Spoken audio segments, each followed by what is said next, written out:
Page 262 of The Unfolding is the story of Louis Dooley.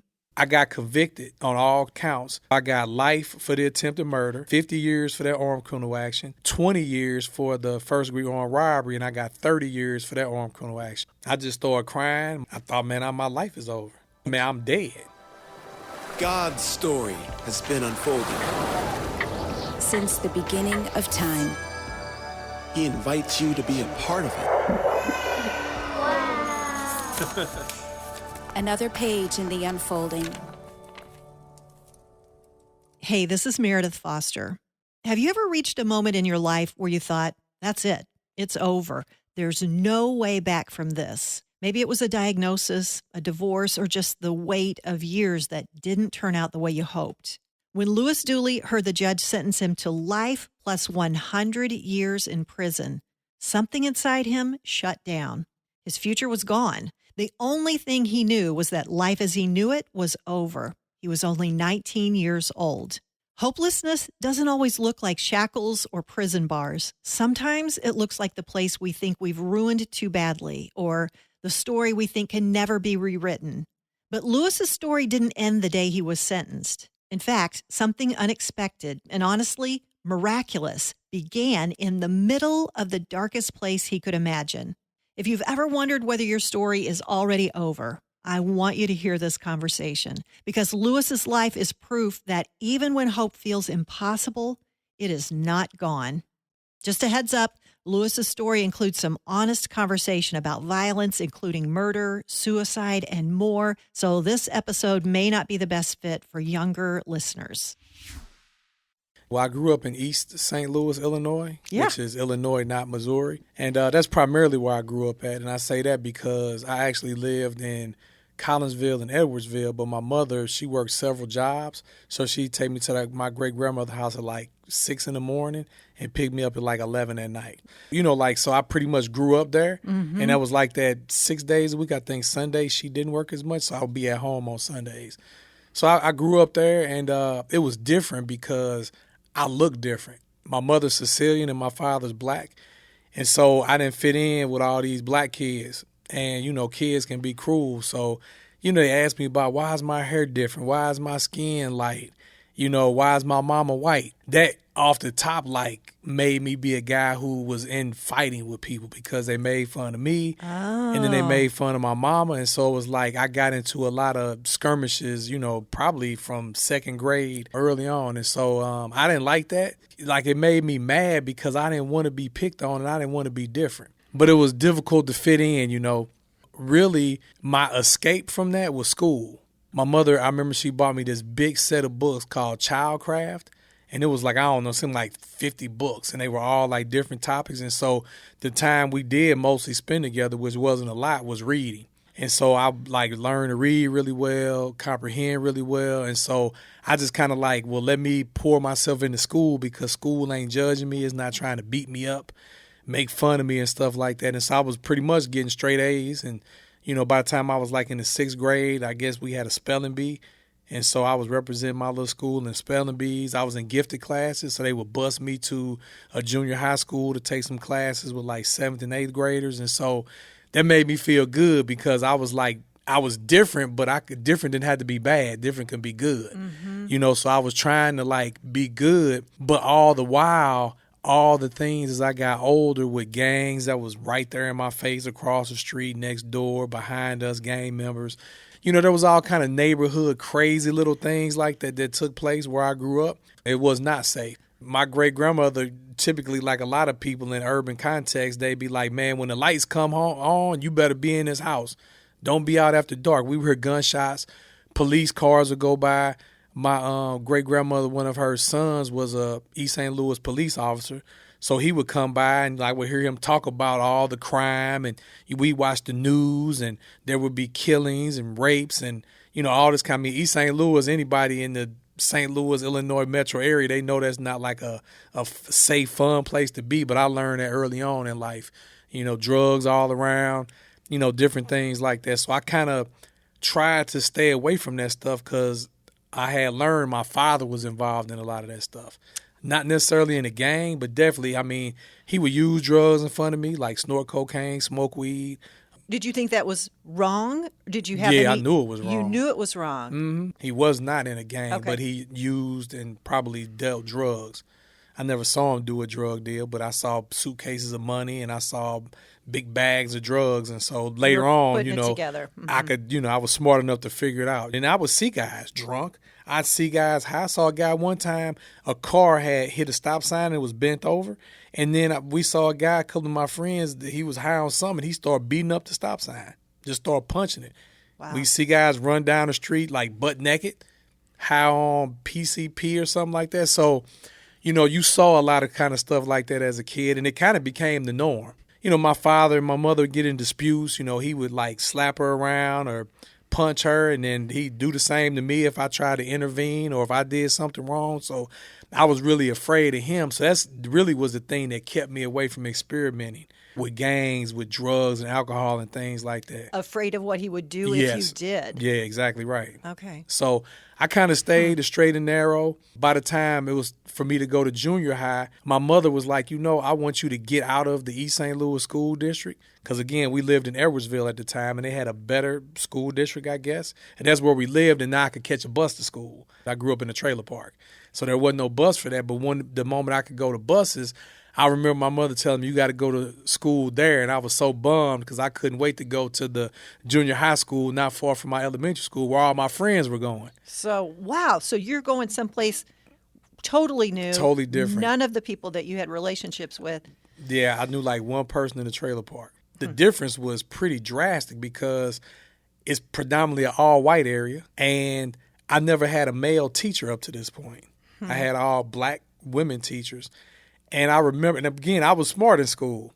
I remember my first day in the 7th grade, Mr. Swally, my social studies teacher, which I had never heard of social studies before that, gave us an assignment for homework, like the second day of class. And I remember over the weekend reading my textbook and looking at the assignment and not understanding any of it. And I remember just sitting there crying.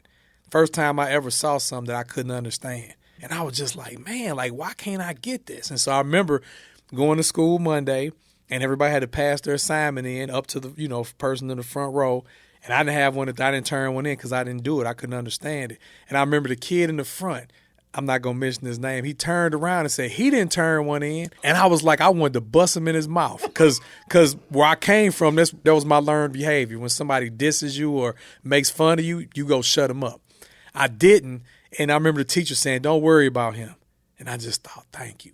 And so after class, I stayed back. And I remember I broke down in tears and told him, he said, don't worry about it, man. We'll get you up to speed. And so he got me up to speed. I passed the class, but every class pretty much was like that except English I was good in and PE because I love sports. And so I got A's I wouldn't say I got A's in English, but I did a lot better in English. But I got like my first C, my first D, my first F in the 7th grade. What did that do to you? Because you built part of your identity. I'm smart. It made me feel like this whole idea I had of what I wanted to be in life, which was to be like Perry Mason. I wanted to be a lawyer because my great-grandmother used to watch that all the time. It was like, well, I can never be that because I started investigating and knew once I graduated high school, I had to go to college, which I wanted to go to college. Then I had to go to law school, which I was okay with at the time because school is my friend. I like school. I'm one of the smartest kids in school. But at that point, I learned I was probably one of the dumbest kids in school. So that was a huge bummer for me that I never rebounded from. Another hope I had was sports. I grew up always playing baseball, basketball, and football. I call it the big three. If it's not one of those sports, it's not a sport to me.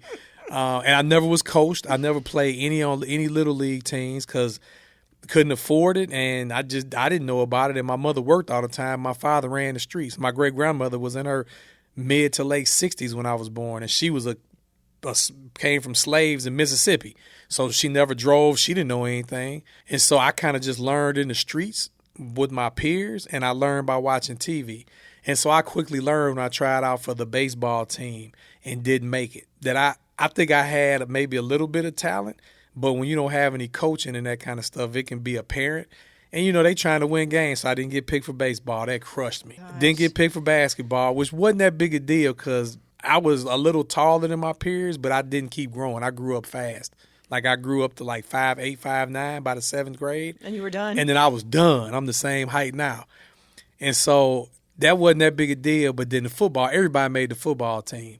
But again, I had no formal like coaching, had never been on a team. I just went off of watching the NFL in college when I was growing up. And so I was on the football team and I was making new friends and understanding that, you know, where I grew up, there's this stigma of, oh, this person is acting black or acting white or talking white.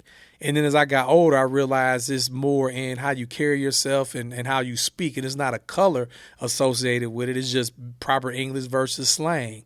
Or different cultures do different things like food or dressing or things like that.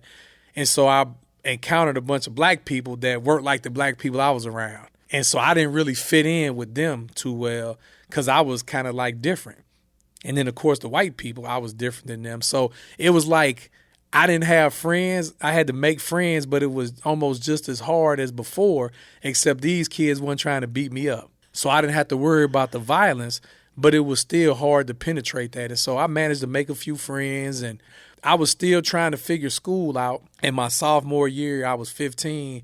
My father got murdered in a drug deal. Oh, my goodness. And that rocked me. That rocked my world. I remember coming home from school, football practice, on the late bus, come up to the door. My mother was standing in the doorway, we had a collie dog, and we had a little wire fence outside the trailer. So oftentimes we'd throw a snack out there. She'd be watching the dog. So it wasn't that big a deal. But when I saw her face, I could tell something was wrong. And I was like, what's wrong? And she just bust out in tears and was like, your father got killed. And I remember, you know, just going straight to my bedroom, closing the door, jumping in the bed, crying. And it's crazy, man, because I to this day don't know why I said this, but I said, God, I hate you. Had God been on your radar at all? My mother was raised Roman Catholic. The only thing she had ever done from a God standpoint was, you know, the night I lay me down to sleep, I prayed the Lord my soul to keep. If I should die before I wake, I pray the Lord my soul to take. So I remember praying that prayer as a little kid with her, and that was it. And then her father, my grandfather, when we go over there for, you know, dinner, any meal, he had this little routine, little quick prayer, like Catholic prayer he would pray. But that was it. No church, no God, no none of that stuff in my life. Now, my great-grandmother, on the other hand, she was an usher at a little Southern Baptist church, and she would go for usher practice. So she wore a little dress with her white gloves and her flower, and we walk through this dangerous park, and we would get there, and she'd buy me a Pepsi and give me a stick of double mint gum. While she was practicing? While she was practicing. And I'd slam the soda, be chewing the gum, and just fall asleep on the pew. So wasn't no preaching going on or no singing. So I don't really understand I don't understand where it came from. But you said, to this day, I what don't. was it you said again? God, I hate you. Interesting. Yeah. I don't know where it came from. My mother was devastated too. I'm an only child by my mother. My father's got probably 5, 6 or more other children, all with different mothers, different ages. And I didn't grow up with any of them, and I've only learned of a few of them since his death. That was what my life looked like. And so my mother was like a wreck. I was a wreck. And I needed help. At the end of the day, I needed some counseling. I didn't know I needed it. Sure. And I'm 15. You know, for a 15-year-old to seek something out like that would be rare. And I don't blame my mother because she needed help too. You know, so we was both trying to figure things out. And I was a mama's boy. And after that happened, I think not intentionally, but unintentionally, like maybe the anger I had from my father's murder like spilled over into our relationship. Because after that, we didn't have a good relationship. The anger's got to go somewhere. Yeah. And it's just the two of you in the trailer? Just two of us. So. And that's sad, you know, now that I think about it, that happened, because she didn't deserve that. And she didn't do anything to me to cause me to act that way.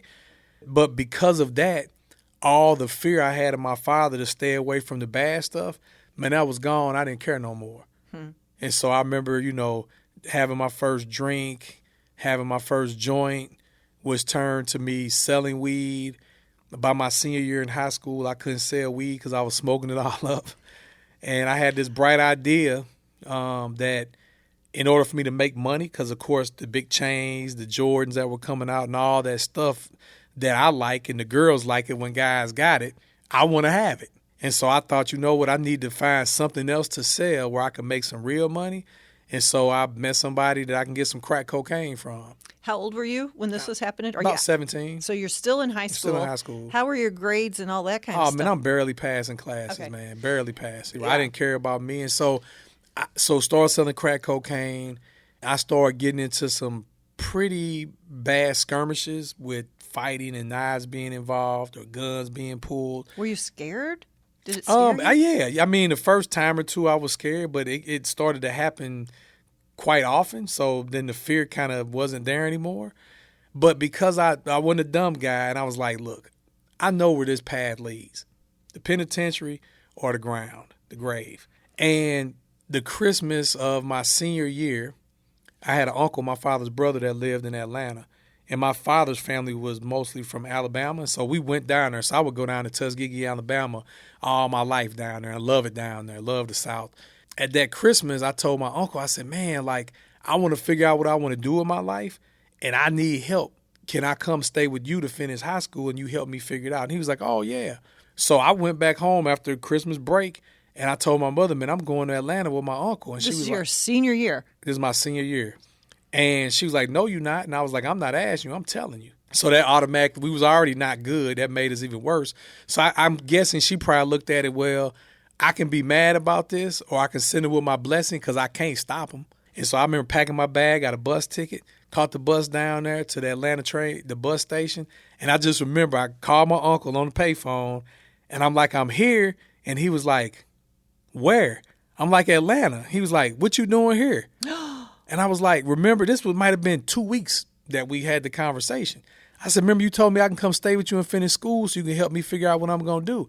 And he was like, oh, I could just hear in his voice that he was like super surprised. So my cousins, his son and daughter was out with their mother doing something in the city. They came and picked me up. We came back. We talked about it. And he just said, hey, I had no idea in the world your mother would ever let you come. And he was right. But he didn't understand that I'm a headstrong person. I'm going to do what I want to do. So he was kind of just going along with it for the sake of turning me down because he just thought, man, my mother let me go, never let me go. So I went, got enrolled in school. I only needed, a handful of credits to graduate.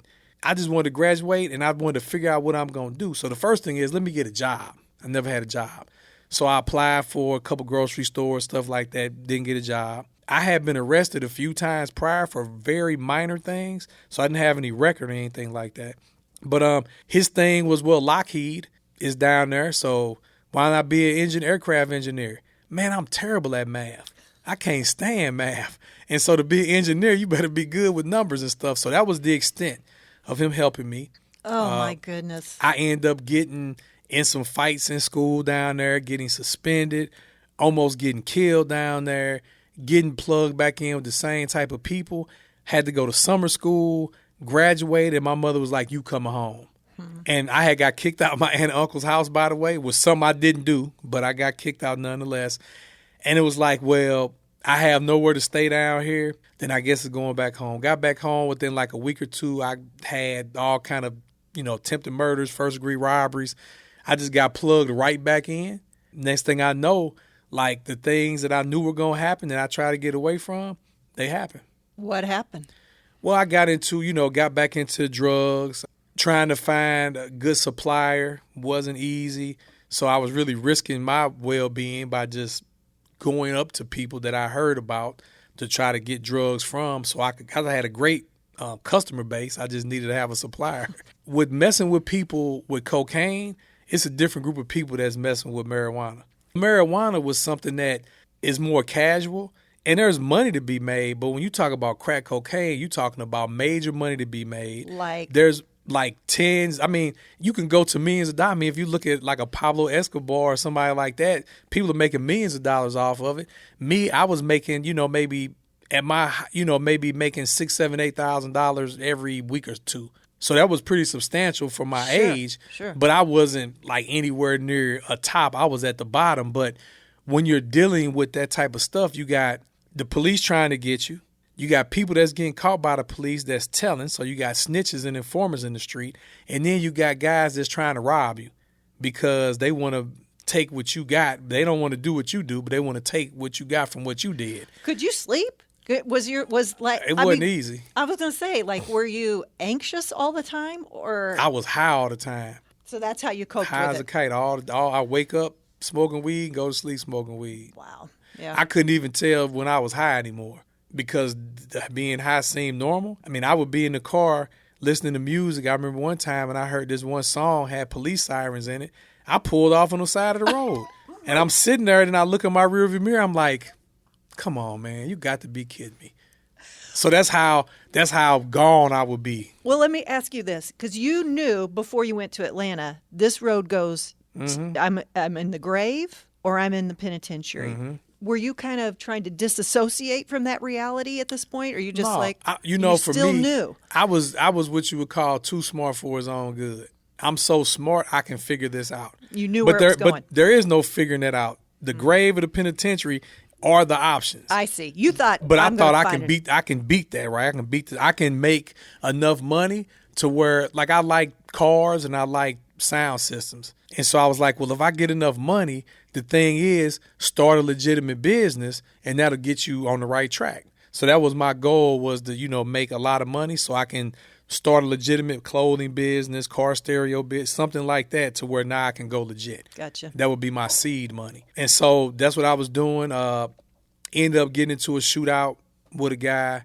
Because I was getting into altercations with people, I didn't want to just buy guns off the street, because I was smart enough to know if I buy a gun from some guy and I get caught with that gun, and if a crime had been committed, i.e. a murder, then I get caught with it, I got to prove that I ain't the guy that committed the murder. And so my bright idea was, well, where can I get guns that are new? Gun shops. I couldn't buy a gun. I didn't have a FOID card or anything like that. And so I would just run in a gun shop, pull out a gun, steal 3 or 4 handguns, and run out. So in and out real quick. And then, my goodness. Yeah, and then me and a couple of buddies, we burglarized a few shops, at night, broke in, stole guns. So that was the means to get these guns. So at least if I get caught with them, like, I'll get caught for a burglary or a robbery, but not a murder, which is worse. Seemed like a better deal. Oh, my goodness. So I was doing those types of things, and I ended up getting into a shootout with a guy. I fled the state because it was a big deal. And I was like, man, nothing's like this happened before. Let me get out of town and, let me get my mind clear. Let me let the smoke clear before I go back. So I went out of town with another relative, and my mother called me after about a week, and one of her coworkers saw my name in the paper for, attempted murder. And so she reached out to me. I just told her I'm going to go visit my uncle for a while. That was it. So we contacted a lawyer. He said, well, let me look into it. He looked into it. He said, your bond is, $100,000. Can you bond out if you turn yourself in? I'm like, yeah, I can bond out. So, it's $10,000. He said the best thing to do is, after I explained to him what happened, that, with self-defense, turn yourself in and bond out. And it looks more like you're trying to be honest. And so I'm like, okay. So I fly back, St. Louis, get the money, turn myself in, bond out the same day. I was on bond about 6 or 7 months. Had you been in jail previously? Yeah, a handful of different times for different small, minor things. But not for a long time. Not for a long. I think maybe 4 or 5 days was the longest. And so I went to his office 2 or 3 times. We worked out because I was going to take the stand, and so we worked out a dialogue, which you're not supposed to do. I used to watch Perry Mason, so I felt like I could have been my own lawyer. And in retrospect, I could have done a way better job at 19 years old than what my lawyer did. We'll get the dialogue down. This whole 6 or 7 months I'm on bond, I'm doing the same stuff I've been doing. I ain't changed nothing. And so selling drugs, robbing, pawn shops, gun shops, that type of thing. And so I went to trial. First day, I went home afterwards. Second day, went home afterwards. Third day, I got found guilty. Didn't go home afterwards. It was guilty for attempted murder and armed criminal action. Now, this stuff happened in Missouri. And armed criminal action in the state of Missouri, because every state doesn't have that, it means you use a dangerous or deadly weapon in the commission of a crime. There was a first-degree armed robbery and armed criminal action for that. So I got life for the attempted murder. Wow. I got 50 years for that armed criminal action. I got 20 years for the first degree armed robbery, and I got 30 years for that armed criminal action. This all comes down in a sentencing hearing? Yes. Were you prepared for that at all? So what happened, I got convicted on all counts, and they was recommended those sentences for those crimes right there on the spot. And you heard and that? I didn't understand it at the time. I didn't know that there was a sentencing to come afterward, because they do just the conviction, but then there's a sentencing to come after. And so I didn't know that. So I thought that's what my sentence was going to be. What went through your mind? Man, I'm dead. I just started crying. My aunt and my cousin, my mother was there. They started crying. My aunt was screaming, yeah, man, they offered me 25 years to not go to trial. If I tell on other, because there's other people involved, I would tell on other people. And I said, no, I'm not going to tell. So you had turned down 25 years, and now you... Life, then 50, 30, and 20. So you add the numbers up, that's 100. Life and then plus life. 100 years. Yeah, so life is so you got life with parole, which that was. You have life without parole, which you have to murder somebody to get. I didn't have a murder. I had attempted murder. So the guy didn't die, and then you had the death penalty. So the top is the death penalty, and then life without the possibility of parole, then life with parole, and then any amount of numbers comes after that. So I had the third, highest sentence you could have. Louis, as you heard that, what did you think? I thought, man, my life is over. At how old were you? 19. So they took me outside the courtroom and put me down in a chair that was right beyond the threshold of the door. And I remember I was just sitting there just crying. And I was like, I don't even know what just happened. And there was another guy sitting in the chair on the other side of the doorway. And he looked over and he said, man, it's going to be okay. And I said, man, how the F is it going to be okay? They just gave me life in 100 years. I was handcuffed to the chair. I wanted to get up and go try to choke. They're like, how dare you tell me it's going to be okay? Well, my life just got taken from me. Hey, in the grand scheme of things, maybe that was an angel. I don't know. Turns out things did turn out to be okay.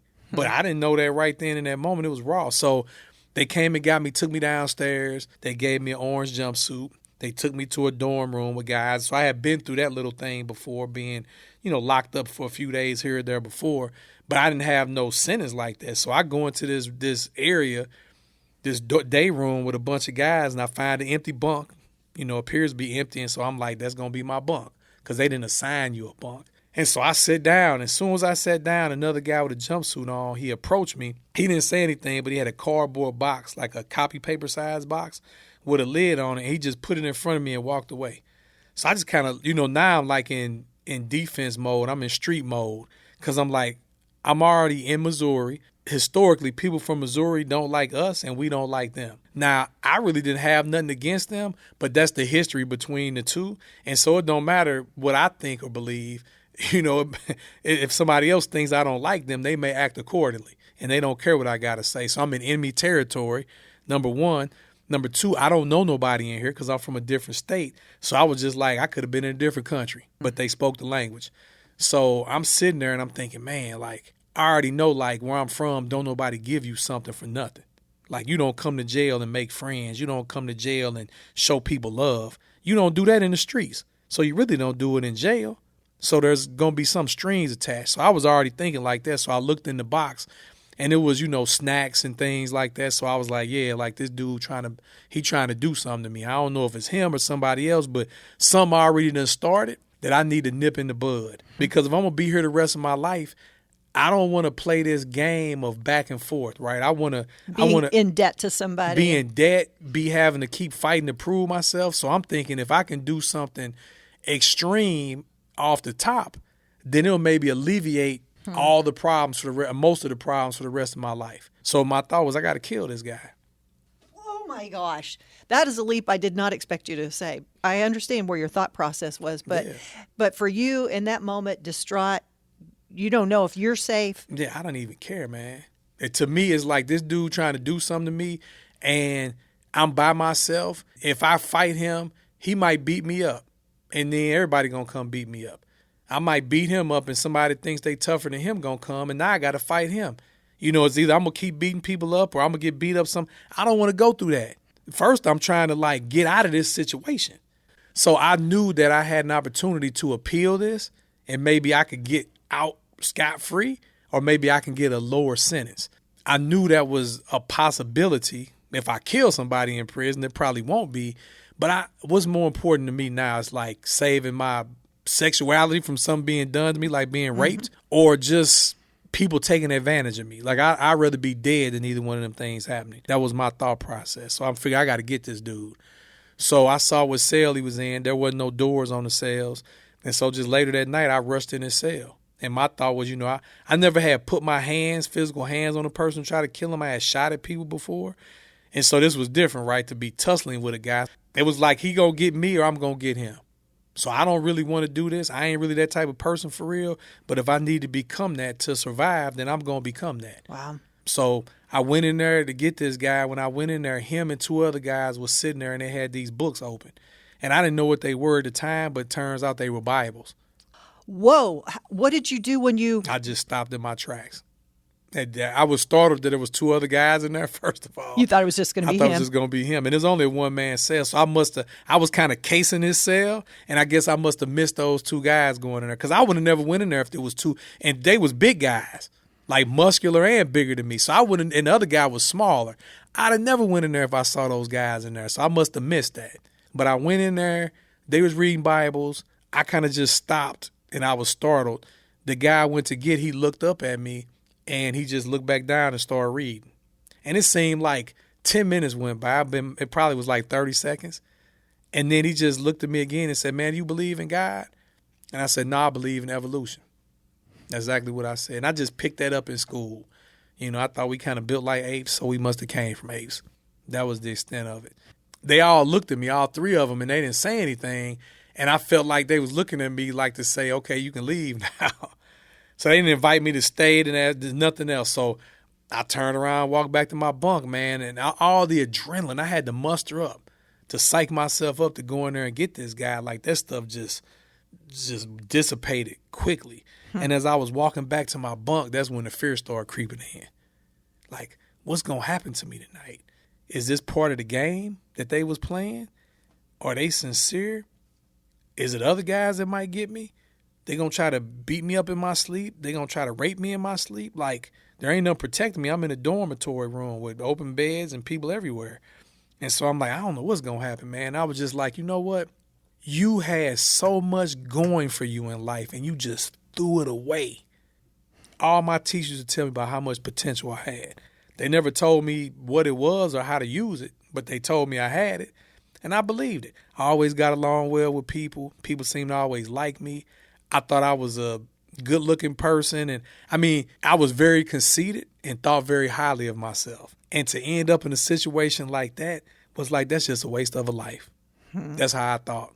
And I wasted my own life. Nobody did it to me. I did it to myself, which is the worst thing, right? And so I was just like, man, I don't want to do this time. I don't want to face this stuff. I can't even do this right. I just want to be dead. Louis had lost all hope. There didn't seem to be any reason to keep going. But what he didn't realize was that when he walked out of that man's cell after barging in with every intention to kill him, he carried something with him, something small but powerful enough to change the entire direction of his life. There was no means in which for me to try to commit suicide in that current situation. Thank God. Yeah, but definitely it was on my mind, and I was like distraught. I was hurt. Like all the bad and negative emotions you can have, I had them like on level 10. And so I was sitting there, man, and this guy would have it where my bunk was positioned was next to some bars. And on the other side of the bars was called like a catwalk where the officers could walk around the dorm without going in just to check on things. And there was a light. And that's probably why that bunk was open, because there was a light, the only light at night that stayed on. And who wants to be sleeping with a light bearing down on you? Well, that's where I was at. And so I couldn't sleep. The guy had gave me a little pamphlet before I left his cell. Oh. I forgot to mention that he had gave me a little pamphlet. I didn't know what it was. I just had it in my hand. And so when I sat down, later on I learned it was a Bible tract. And so I couldn't sleep. I got light to see. And so I opened this thing up, and the first thing it started talking about, Genesis 1, 2, and 3. With God creating everything and him creating man. And I never had heard that stuff before. And then it talked about Adam and Eve, sinning and the serpent. And, of course, I'm like, come on, man, I know what a serpent is. Like, serpents don't talk, but I'm just reading, right? I'm not trying to read too much into it. But, That was the observation I had. Then it had basically the Romans road in there. We all have sinned and fall short of glory of God, Romans 3:23. And I really wrestle with that because the word all, again, I'm an English guy and I'm a spelling bee guy. And so I know what all means. And I'm thinking, man, like, I can't see my mama being a part of that. Because my mama was great, man. She was the best mama a person can have, man. Most people, if not everybody, would say that about their mother. But my mom in the top, at least top 10 in the world ever. She worked 2 and 3 jobs my whole life.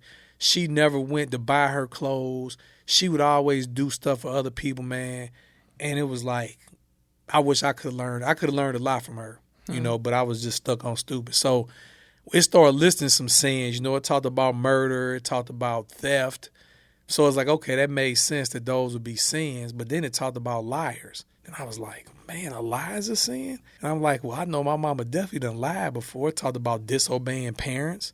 Then it took me back to when we would go like to Ponderosa or something. And I don't know why my mama did this, but I can remember multiple times where she put the salt and pepper shakers in her purse or put the silverware in her purse. And I knew it was stealing. She knew it and she knew I knew. And she'd just be like, put her finger in front of her lips. So she did do that. So it's like, okay, well, she's qualified then. As much as I feel like she's not a sinner, according to this, even my mom is. And if she is, that means everybody is. And so it was like, okay, what does that mean? Well, it talked about Romans 6:23. The wages of sin is death. I knew what wage meant. And it was like, wow, man. It described death not being a physical death, but this eternal separation from God. It talked about heaven and hell a little bit. And my rendition of heaven and hell was this pitchforked figure dressed in red trying to poke you with his pitchfork. And heaven was these pot-bellied angels playing harps floating on clouds, like the Bugs Bunny rendition. So that was the heaven and hell for me, which that wasn't even a real thing. So I didn't have a belief one way or another because I never even thought about it. It talked about people who are sinners spending eternity in hell. And then the rest of Romans 6:23, the wages of sin is death, but the gift of God is eternal life through Jesus Christ. And then it started talking about this man named Jesus. And I had heard Jesus Christ before a couple different ways. One, the TV commercials, the Church of Latter-day Saints, the Mormons, Jesus Christ, the Church of Latter-day. So I heard it in that context of that commercial. And then, of course, in expletives, people would, use the name of Jesus or Christ. That was it, man. But, it talked about this man named Jesus, how he was born sinless, like the way that happened, being a virgin birth, why he came to die for our sins, and that if we wanted to go to heaven, if we wanted our sins to be forgiven, Romans 10:9-10, if we confess with our mouth the Lord Jesus and believe God raised him from the dead, you will be saved. And I was like, man, if this is true, then this matters. And I want my life to be different. Like everybody that's locked up wants to be out. I can assure you of that. And if they don't, there's either somebody trying to kill them on the outside or something is mentally wrong with them. But everybody that's locked up wants to be out. And that included me on my first day. And it was like, if you want to have a relationship with God, if you want to be forgiven of your sins and have a place in heaven, there was a sinner's prayer on the back. And so I prayed that prayer and I prayed my own prayer. And I know exactly what it was verbatim. I said, God, I don't even know if you're real for real. But if you are, I'll serve you for the rest of my life. But the minute you show me you ain't real, I'm done messing with you. That's my exact prayer verbatim. February 1994. I went to sleep that night. Nothing happened. I woke up. Those guys came, brought me a Bible, a Gideon King James Bible, which I still have. They started teaching me how to pray. We started reading the Bible together. I was there about 30 days waiting to go to sentencing. I went to sentencing. I got every bit of sentence. Life in 100. Thing. I got the whole thing. Guys started finding out I got convicted and what I got convicted of. It was about 25 guys in this dorm with me. All of them had murder cases. And when they found out what they gave me as a sentence for an attempted murder, they was staying away from me like the plague. Because they thought you were bad luck? They thought I was bad luck. But the Bible guys? But those guys didn't. There was a handful of guys that didn't. There was some Jehovah's Witness guys in there trying to pull me over there with them. There was some Muslim guys. Everybody's trying to pull you somewhere, And so they had church services that would come in, volunteers from the outside. And so I'm like, I want to learn this stuff. I'm the type of guy, if I'm going to dedicate my life to something, I'm going to learn about it and I'm going to be loyal to it. And so I started going to these Bible studies and stuff. And while I was going and waiting to go to prison, there was some guys that had been in and out of prison. You know, they were doing life on the installment plan. They do 3 years in, 1 year out, 5 years in, 2 years out. And so they was like, man, when you get to prison, they're going to try to get you. You need to try to find the biggest, toughest, blackest dude you could find and bust his head.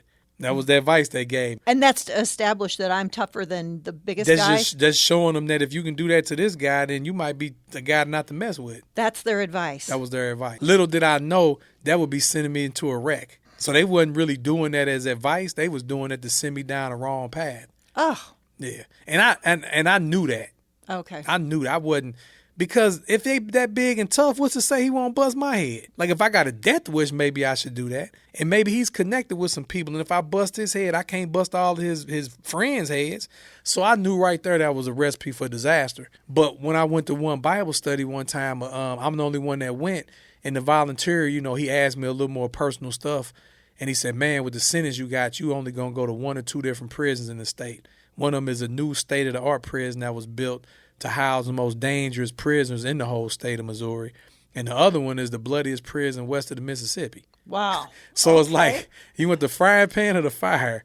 And so he said when you get to either prison, he pulled out a pen and a piece of paper and he wrote a prisoner's name down that was in each of those prisons. He said, whichever prison you get to, look this guy up. They can help you. So I just put it in my Bible and, you know, I thought about it later. I'm like, I don't know these people. And I got to learn how to stand on my own 2 feet. I can't go in there looking for protection because, like, people know you living in a fishbowl. So they might have been good guys, but I wasn't going there looking for help.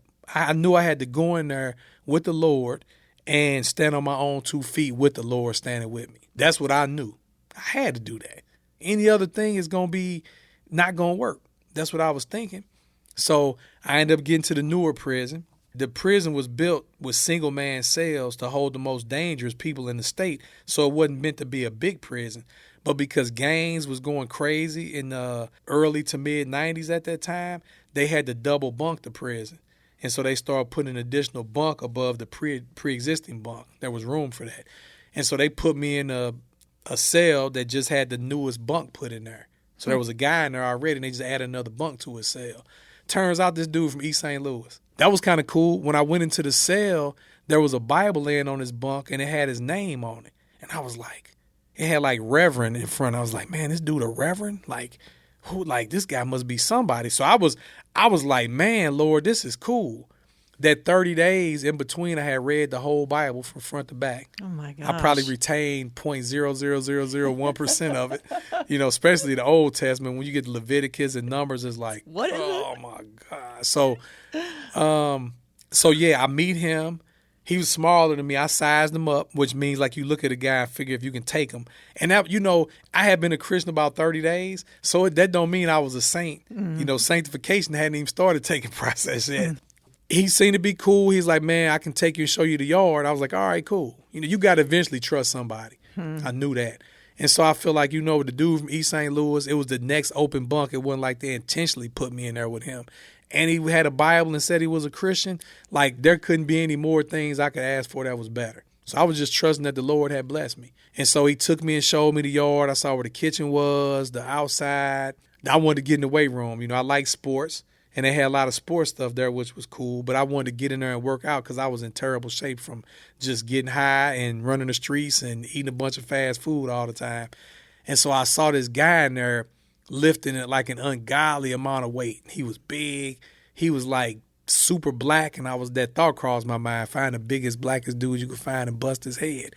And so I was thinking, like, if I was going to do something like that, that'd be the guy I get. Because if I beat that dude up, people going to like, man, you tough. Don't mess with him. So we went back to the cell. We had dinner. They had church that night. So I went to church. And so I go in. It's a bunch of guys in gray uniforms. They're shaking hands and saying, God bless you, and giving each other little like half hugs.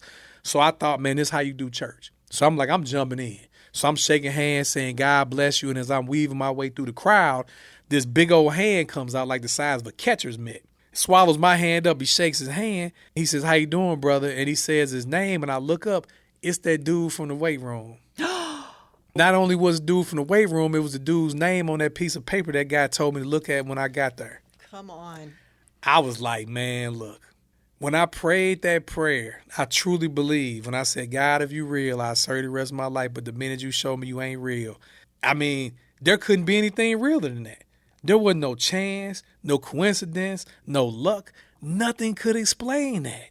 Not in my mind, then or now. That had to be the Lord, man, showing me, son, I'm as real as it gets. There ain't nothing more real than me. That just overjoyed my heart because it made me feel like I'm in the right place. I'm with the right thing. So, man, that kind of started that became a spiritual mentor of mine, along with a few other brothers that were there. That started a journey for me. I ended up getting a job in the chapel as a porter, so cleaning up. But then also I had to set up for all the religious services.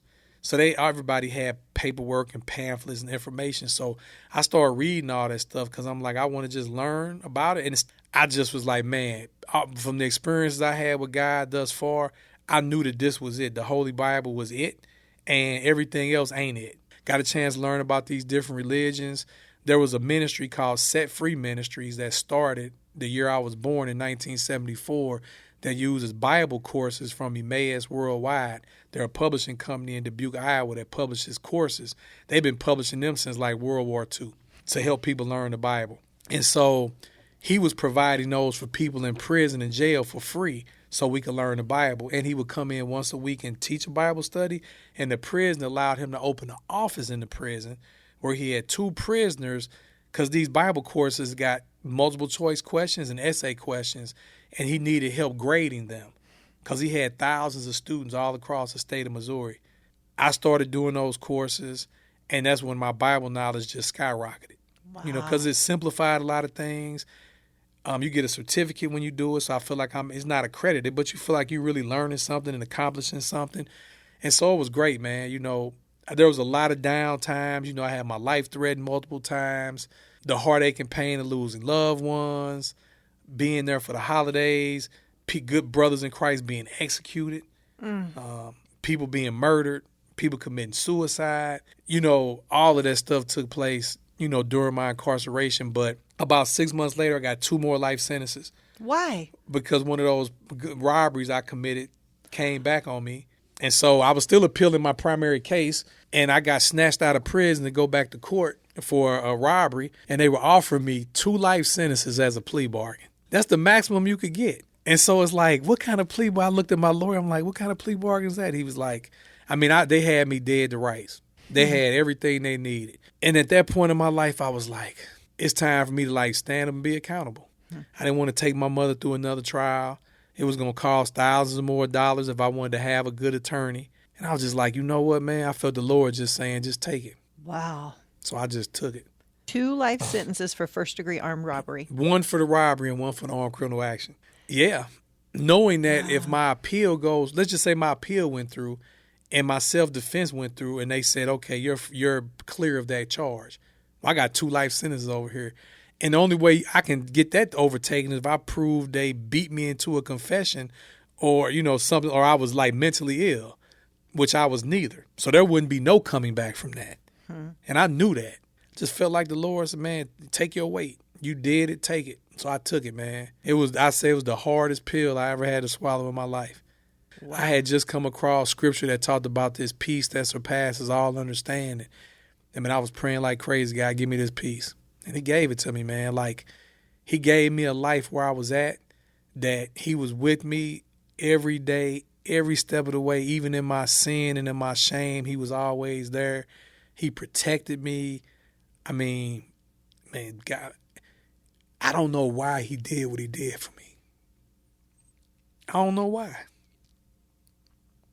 He did so much. So I was just doing my time, living my life. And after 13 years, the parole board said they want to interview me. So I went to the interview. It went really quick. 13 years in prison? This is after 13 years in prison, all in that same facility? Mm-hmm. Yep. Okay. Yep. Went to the interview. It was really fast. They told me I'd get an answer in 6 weeks. 6 weeks went by. They told me they was going to let me go home in 2.5 more years. What? I just started crying and said, thank you, Jesus. I couldn't believe it. Did you have any expectation that was even a possibility? Here's what my hope was. What I had learned was people with a life with parole sentence, which I had, which, by the way, the first one I had, I won my appeal and they took it back. But I still had the 100 years and I had the 2 life sentences, so it didn't move the needle at all. Didn't change anything. My hope was a life sentence, they were saying that people that did 20 years, they would entertain giving them parole. And so remember, I had, at this point now, I had 2 life sentences and I had this 100 years. Anything over 30 years, it'd be considered a life sentence. This is just how Missouri calculates their sentencing. So you could say I had 3 life sentences. So if they had me do 20 years on the first one, 20 on the second one, 20 on the third one, and I just turned 20 when I got to prison, I would be around 80. My hope was that somewhere along the line, they wouldn't make me do all that time. But I knew my prayer was this. This was my prayer. And I only prayed it one time because it was like, God, you going to do what you going to do. And I need to just focus on you and giving my life to you and doing what you want me to do. I'm going to let that be my focal point, not what I want. You know, as best I can. That's not the easy thing to do. What a big change for you, though. Like, I'm going to do what you want, God. Oh, yeah. I mean, because I learned when I do what I want to do, I put myself in situations like this. So I had to do something radically different. And so my prayer was, God, if you just let me do 20 years, that'll be a blessing. That was it. Just like that. If you just let me do 20, that would be a blessing. He gave me way more than I even asked for. Only made me do 15 and a half. So you went before parole. They come back and say in 2.5 years? Yep. And they stuck to that? They did. They dropped my custody level from a maximum of 5 down to a 2. What does that mean? That means because of your sentence or maybe things you've done, you're more high risk to escape or do violence. So they put you in a prison according to that. So because of my sentence and what I did, they put me at the highest security level. And then because I was going to be released, well, I'd be a fool to be acting violence and do dumb stuff. And I wasn't doing that for 13 years. So they dropped it down to a minimum security, and then I went to a minimum security prison. So you left the facility? I left that facility and went to another, which was like going to prison all over again because the whole culture was different, and it was scary. But I was kind of in doubt, you know, until it got like within that week of me getting out. Like there were people leaving, getting out, and there'd be a police car out front to pick them up for another crime they committed somewhere else. Wow. And so I actually was feverishly trying to get people on the outside to check to see, do I got any crimes pending? Because maybe we can get to court and we can settle it and get it like run with the sentence I had so I wouldn't have to like do nothing else. But I was like, you know what, man, I'm living in fear. If this is what God wants, then ain't nothing going to stop it. So the day came, I had met a young lady through a mutual friend 6 years prior to getting out. I had proposed to her in the visiting room like within maybe a year of getting out. And so we was going to get married. So her, my mother, and my stepfather, my mother had got married since I had been in. They came to pick me up to go home. And I just, you know, it was just so overwhelming, man. Tell me what it was like walking out. Well, it was like it wasn't real. It was like a dream when I walked out, you know. And then when I got to the car, like I was excited to the point to where I couldn't be excited, if that makes sense. And then when I got to the car, man, I didn't even recognize my mother. She was dying of cancer. Oh, Louis. I mean, literally, I didn't even recognize her. And so I'm trying to process this. This like probably should be like the greatest day of my life considering what I just came out of. And now this is going on with my mother. I got my fiance there, which is like, okay, man, I got a fiance. We going to get like I'm ready. Like I can have a life. I thought my life was going to be in prison forever. And now I could try to have a life outside of prison. Man, it was a lot, man. I remember we left. We went to stop to get gas. And I got out the car and I just looked around. And I just wanted to run. There was no fences, no walls, no gates. I'm not a runner. I just wanted to run because there wasn't nothing that was going to like impede my progress. And then I went into the store and I was just overwhelmed by the variety of drinks and chips and snacks. I was just like, I was stuck. I have, you know, in prison, you're very limited of things you can have and, you know, and options. And now it's like unlimited. And so it's like, I don't even know what to choose. Paralyzing, huh? So I just went, I got the same thing I would have got when I was in prison. Same exact, out of all the choices, I got the same exact thing. And so, my great-grandmother died a few weeks after I got out. She was 103. And then my mother died a few months after I got out. I'm sorry. I got married about a month after I got out. So my great-grandmother died. I got married. My mother died. That brought me up to the Chicagoland area because that's where my wife is from. Man, there was a lot going on, man, in the first 6 months.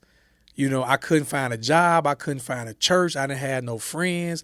I'm a husband. I'm a stepfather to a 12-year-old. And I don't know how to do none of this stuff. My mother's dead. My great-grandmother's dead. And I'm like, I knew how to live life in prison. This stuff out here, and I remember just wanting to go back. That guy, Set Free Ministries, that started that ministry, became a great mentor and friend and still is. Now he's getting ready to turn 81. I remember calling him and saying, man, I just want to go back to prison. He said, don't do nothing stupid.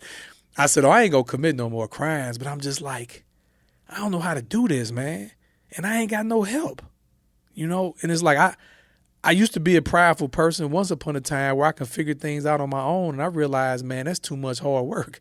I want to learn from other people, man, so I can learn from their mistakes. And it's like, man, but my faith in the Lord kept me through it. I eventually found a Bible study in a very unique way. The Lord continued to be the same person he was out here as he was in there. Go figure, right? He's like, he the same yesterday, today, and forever. So I guess I need to memorize that verse. But yeah, man, that was 2009. So you found the Bible study, started to plug in there. But how did you end up doing what you're doing now? Yeah, so after I got a job roasting coffee in a very unique way, it was, again, God that opened this door. But while I was working there, I knew I don't even like the smell or taste of coffee. And that's the only job I could find. So it's like, God got a sense of humor. My mentor with the Bible courses, every 2 years they would have a prison conference at Dubuque. And they invited me to come share my testimony. While I was there, he and another gentleman asking me what it would look like if I worked for Set Free Ministries. And I was like, man, I'm going to be on parole till 2079, so I probably ain't going to be able to do it. And they were like, well, we don't care if you're going to be on parole that long. And I was like, oh, that doesn't matter? And they were like, no. And I was like, what would I be doing? And then he kind of laid it out, and it was like, I know how to do all this stuff already. I was doing it in prison for years. So it was like, okay, let me talk to my wife. She was there. We talked, prayed about it, and I was like, yeah, let's do it. The only thing he didn't say was it didn't come with a paycheck. He said, once I said yes, detail. Once I said yes, he said, okay, the first thing you need to do is raise a good base of support. Oh my! That's the first thing he said. I didn't even know what that meant. At that time, this is 2011, 12. I thought everybody in a church was a volunteer. Pastors, preachers, everybody. Everybody. It appalled me when I found out people get paid. It did. I still feel some type of way about that, to be honest. When it comes to church, I'm kind of weird and different. But yeah, I understand that the world is different in different contexts. There's different things. So I do understand, but there's still a little part of me that kind of don't like that. But I learned that was the case, and it was like, well, I guess if that ain't bad, then it ain't bad for me to kind of do that too. And so the Lord showed up. I didn't know how to do that kind of stuff. I asked people for money. Like, I don't want to do that. But it's like, okay, Lord, this is what you want me to do. And the first person I asked wrote me a $10,000 check. Oh, my goodness. So I was like, well, I guess God want me to do this. Wow. Yeah. So it ain't been like that ever since, but that was 2012. The journey began with being the regional director for the state of Illinois with helping get these Bible courses into the jails and prisons. I was able to do that very easily by another God thing with the big church in the area, because I couldn't get into prison. They wouldn't let me in. And I was still on parole. About 4 years of being on parole, my parole officer called me one day and he's like, man, I don't understand this. And I'm like, what you talking about? He's like, this don't make sense. And I was like, what? He's like, he's reading a letter to me that came from the state of Missouri to him, who's an Illinois parole officer, saying that they're taking me off parole so they don't have to monitor me anymore. You were supposed to be on parole for 2079.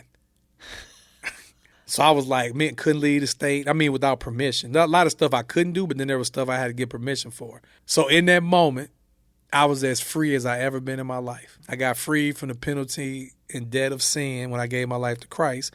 I got freedom from prison when I got out, but I was still on parole, and now I was off parole. So I was as free as I ever been in my life. And then slowly but surely, doors start opening. Illinois, I've never done time in Illinois. To this day, they won't let me into prison. I'm a chaplain at Cook County Jail, so they'll let me in. And there's some youth prisons in the area that I go into. Adult facilities, they won't let me in. Missouri, where I did all my time, I'm a volunteer, and I can go in and get keys and digital cards. And I can go into a prison in Missouri right now where there's probably 300 or 400 guys I was locked up with. Wow. And go in an office with full of people I was incarcerated with. That's crazy. But that's what God does. You know, it's a reason why he hasn't opened the door here, and I'm okay with that. But yeah, man, I've gotten a chance to go to different jails and prisons all over the country pre-COVID to share my testimony, try to encourage people. I never saw a guy like me the whole time I was locked up. You know, somebody that was locked up that got out, that's coming back. I don't feel any fear going in, and in many ways I feel like I'm at home. And so it's been a blessing. It's been a journey. After discipling a lot of guys coming out and seeing most of them going back in and being frustrated because they're all over the place, you know, where they live at. And it's like, if we just had a place where they all could be, because they need to have a safe and secure environment, some good people, and some resources. With those three things, anybody can make it if they want to make it. I was at a conference at Wheaton College, a prison and jail conference, and a guy named Lenny Spitali, who incidentally had written one of the Emmaus courses for prisoners, was preaching the last segment, and he preached out the book of Philemon. And I'm sitting there with my good friend Ben, who was my first friend that I met up here. As he's preaching and talking about it, I said, that's it. We need a Philemon house. We need a house like Philemon had, inviting people like Onesimus from prison to his house, not as a slave, not as a useless person, but somebody that's useful to come there as a dear brother. And so we incorporated Philemon House as a 501c3 in the state of Illinois. We put a board together. We started researching other similar organizations in the area, you know, all over the Chicagoland area. We went to about 7 or 8 of them just to learn. Put together our articles of incorporation, our rule. We did all of that stuff. Now it's trying to get a property. We could never get one. So I was just like, okay, Lord, I can't operate well with loose ends in my mind. So I wrote a letter of resignation to the board. I said, I'm out. And then more doors started opening for different things. So I was able to, you know, go into more jails and prisons and stuff. About 6-7 years ago, I was able to write a book. People kept telling me, man, you should write a book. And I was like, man, I'm not a writer. And then I finally realized, man, maybe the Lord using people to tell me to write a book. And I was like, well, how am I going to do it? Started off hunting and pecking on the laptop. Then it went to a friend of mine at church. He said they got this thing called a drag and dictation program to where you download the software on your computer and you just speak into the headset and it types it. I'm like, praise the Lord. Man, that thing couldn't pick my accent up. I would say I was walking down the street and fell, and then it say the elephant did a backflip. I mean, it wasn't even in the ballpark of what it would do. So it's like, and it's supposed to learn, and that thing, it didn't do nothing for me. Then the next thing was, well, let me get a recorder. And as I'm driving a lot, trying to sell coffee, a lot of driving time, I can just record. And I can get somebody, I was thinking about hiring a stenographer. Never did, but nothing happened with that. And finally, I just said, man, maybe the Lord is telling me to do this.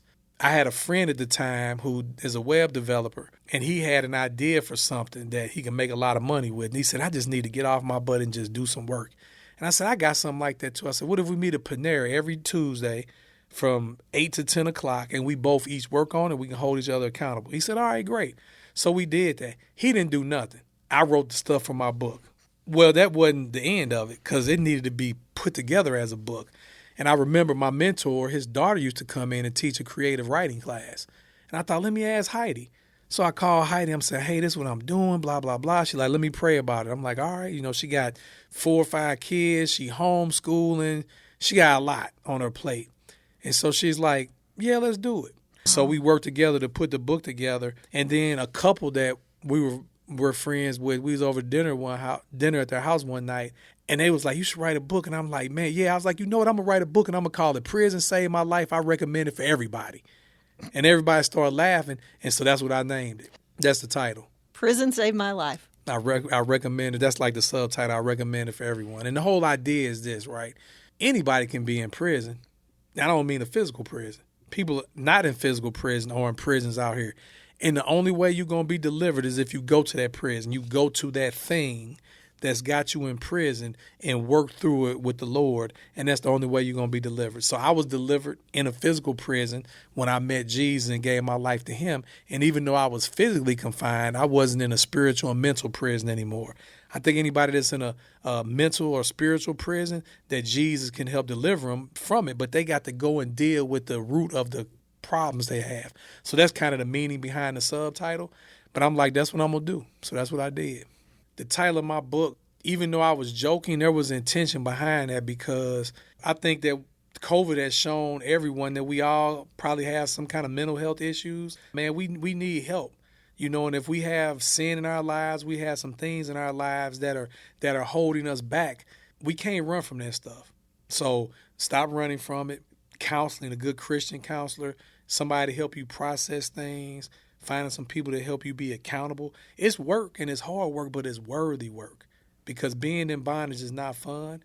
And in light of what Jesus did for us on the cross, I mean, we owe it to him. We don't owe him, but we owe it to him, man, to be the best follower of Christ that we can be. So be working on yourself. And you are in ministry. You resigned from the board. I resigned from the board. And so about 5 years ago, a gentleman contacted me through a mutual friend because he had read my book. He says, hey, I saw a video of you talking about housing people coming out of prison. Well, I had put in for this grant. The MacArthur Foundation had this $100 million and change. That was the name of the grant. And you could submit if you had an organization with an idea of how you could change something in the world. So you had to put a business plan together. Oh, my goodness. And you had to do a 3-minute or less video.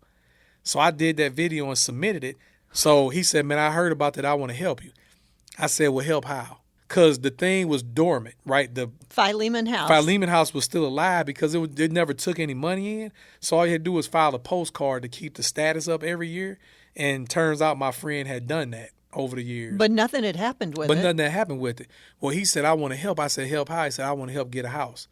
That's the only answer he could have gave. So I said, okay, let's talk more about that. This was like 2020. So we took it, got a new board, got everything situated, and we got a house. Right before he called me about this, my wife and I were going into this juvenile prison locally. And we bring food in, we play some games, and we, talk, 30, 40 minutes about Jesus. And one day we were coming home, and I said, man, some of these kids, man, I wish we could take them home because they just need a safe place, some good people, and some resources. And she was like, yeah. And I was like, yeah, like you don't never agree with my ideas. I didn't say nothing. I left it alone. And I circled back a couple weeks later and asked her what she meant. And she said, yeah, that would be kind of cool. Then, like less than a week later, we get the call from that guy about helping get a house. So it's like, this got to be the Lord. It was like lining up perfectly. We got incorporated. We became a placement for the state of Illinois for juveniles. We became foster parents. So just in case some of those kids are in the foster system. So any kind of young person from 13 to 21 that's incarcerated in the state of Illinois, we can take them legally into our home where we live. And that's what Philemon House is. That's what Philemon House is, including all the jail and prison stuff Ministry. Existed before that. So we just put it all together. And did you find a property and buy it? Well, so that guy bought it, and then him and his buddy donated money to us so we can rent it from him. Oh. So became God. But then last year we was able to purchase the house from him. Wow. I mean, we got a mortgage.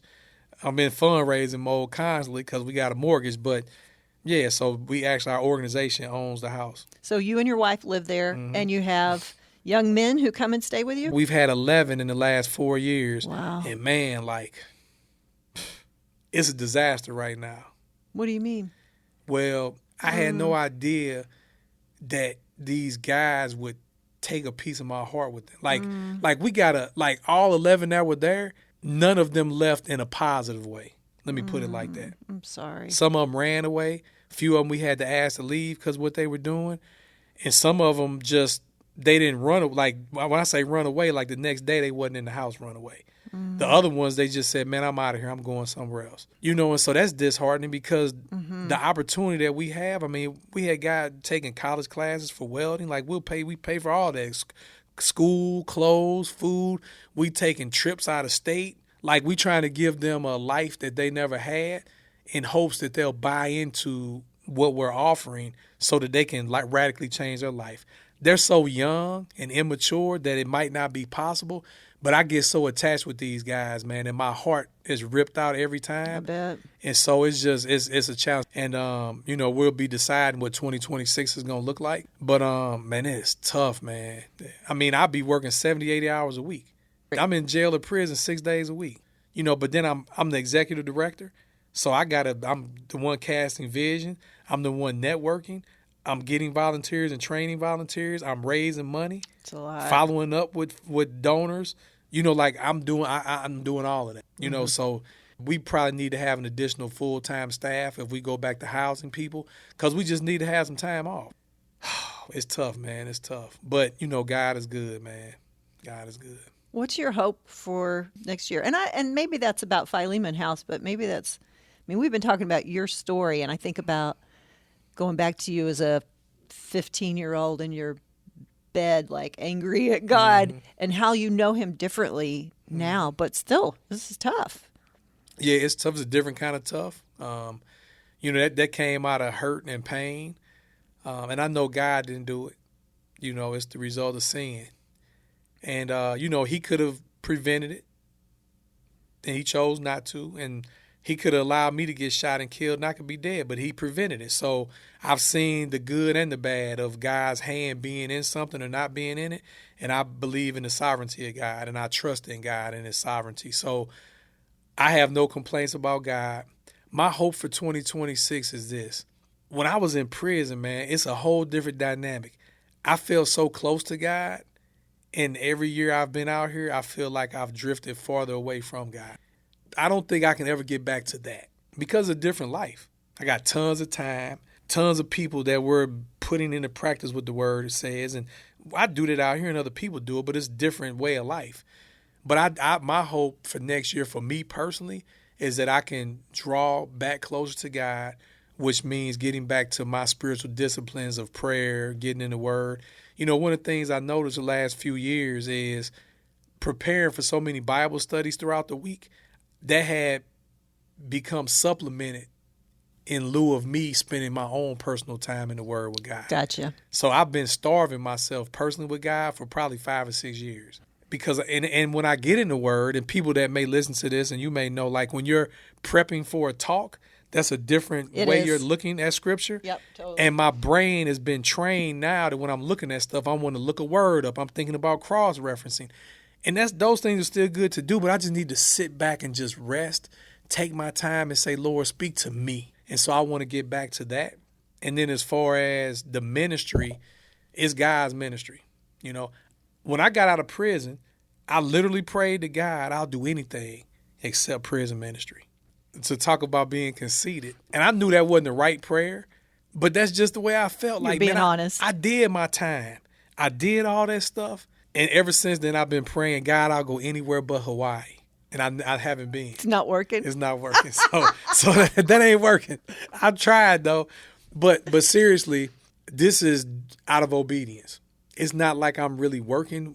When I'm in a jail or prison doing what I do, I'm not working. Doesn't feel like work. Comes natural. I feel comfortable. I can feel the presence of the Lord. I can see the Lord working in other people's lives. The executive director part, the fundraising part, that is difficult, man. And God has been gracious because seriously, out of all these years, I can count on both hands less than 10 times where I've actually looked somebody in the face and asked them would they donate. Usually I meet with people and they ask me questions and they say, where can I donate? Wow. Yeah, man. So God has, been very kind and very gracious with that. But I got to put my big boy pants on now, because we got bigger stuff we're doing and we need more funding. So that means I got to be more intentional with my ask. I got to follow up. We got to start looking into getting grants. You got to get a grant writer. I'm not a grant writer. So in order for us to kind of hit the next level to grow, there's some things that needs to be done. And I know that as an executive director, there are things that are outside of what I can do. But God has been gracious as well because I know a lot of people, man. And my board is great. They're numbers people. Our books are bulletproof. There's people in my network. I just need to pray about it and think about who it is that can help. Because a lot of our stuff is done by volunteers. My wife and I are the only paid staff. and we take a meager salary because we ain't in it for the money. But I need to get some people involved that want to be involved in something like this, that want to help, and just know that their return is going to be storing up riches in heaven, not riches on earth. Louis's story reminds me that hope can show up in the darkest places, and change can happen when you least expect it. It's a reminder that transformation doesn't always start with strength. It often starts when we feel completely broken. So if that's where you are, be encouraged. As you've heard about what Louis is doing now, maybe you're one of those people who wants to get involved and help. If you'd like to learn more, head over to philemonhouse.org. And there's a whole lot more to Louis's story that we didn't get to cover today. So you can read about that in his book. It's called Prison Saved My Life. I've got links to both of those in the show notes. Louis also speaks regularly in churches, prisons, schools, youth groups, Bible studies, really anywhere that he can share his story of redemption. And if you'd like to invite him to speak, check out louisdooley.com or click the link in the show notes. I am so grateful to Louis for sharing his story. It's a reminder that even when life feels hopeless, there is always a chance for new beginnings. Hey, if The Unfolding has encouraged you, we would love your support to keep it going. You can make a gift at myfaithpodcast.com. There's also a link to give in the show notes. And a huge thank you to the team behind the podcast, Michael Shermack and our producer and network director, Jason Rackow. The Unfolding is a part of Faith Podcasts, where you can find even more stories of hope at myfaithpodcast.com. We'll be back next week with another page of The Unfolding.